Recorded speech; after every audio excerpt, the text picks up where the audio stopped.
भाइयों और बहनों, आप सबका तहे दिल से स्वागत है प्रयागराज हब पर, जहां हम आपको बताते हैं वो बातें जो किताबों में नहीं मिलती, वो रहस्य जो सदियों से सिर्फ कुछ गिने चुने साधकों को ही पता रहे हैं।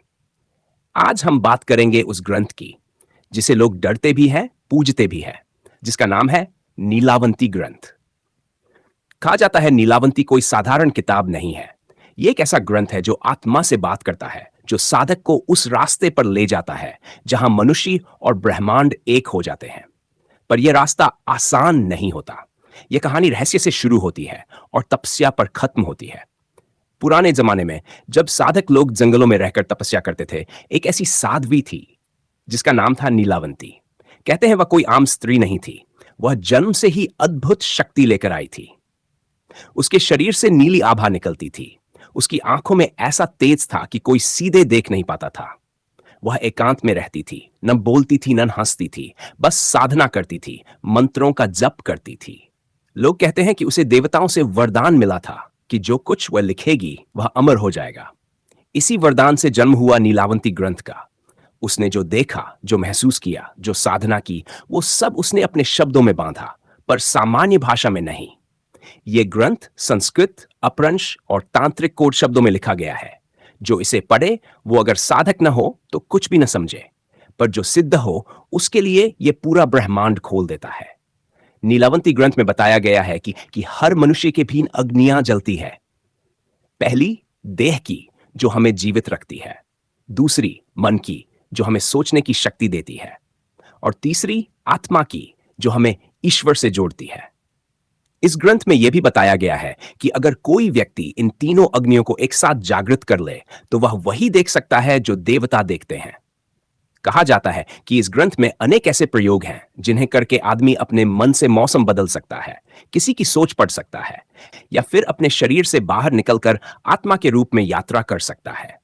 लेकिन सावधानी बहुत जरूरी है, क्योंकि यही शक्ति अगर गलत दिशा में चली जाए तो साधक का मन जल जाता है और वह पागलपन में चला जाता है। इस ग्रंथ में हर प्रयोग से पहले एक चेतावनी दी गई है। सिद्धि विनम्रता में है, अहंकार में विनाश है।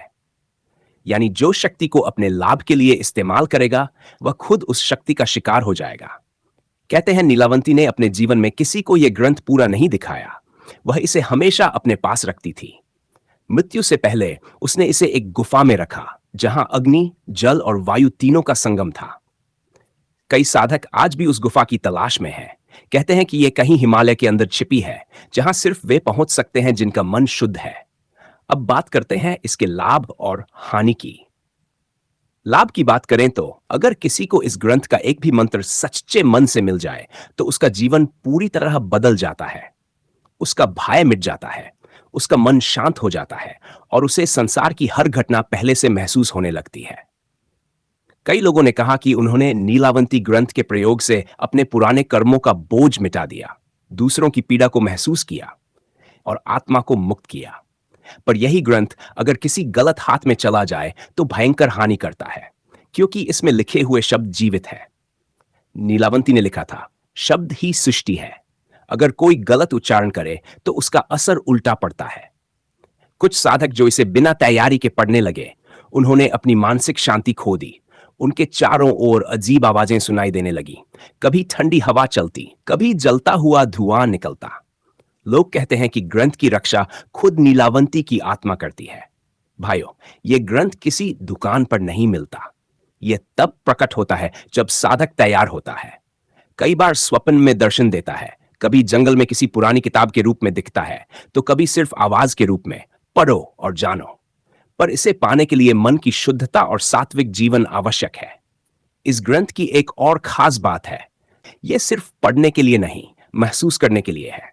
जो इसे पढ़ता है उसके आसपास ऊर्जा का गोला बन जाता है और धीरे धीरे उसका शरीर हल्का महसूस होने लगता है। नीलावंती ने लिखा है, जिस दिन तू खुद को शरीर नहीं आत्मा मानेगा, उस दिन यह ग्रंथ खुद खुल जाएगा। अब बात करते हैं नीलावंती की आखिरी साधना की।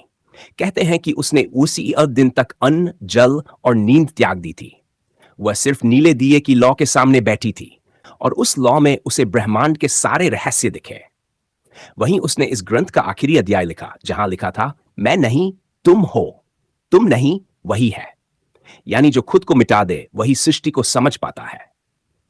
प्रयागराज हब के माध्यम से हम यही बात समझाना चाहते हैं कि नीलावंती ग्रंथ सिर्फ शक्ति का नहीं बल्कि आत्मज्ञान का मार्ग है।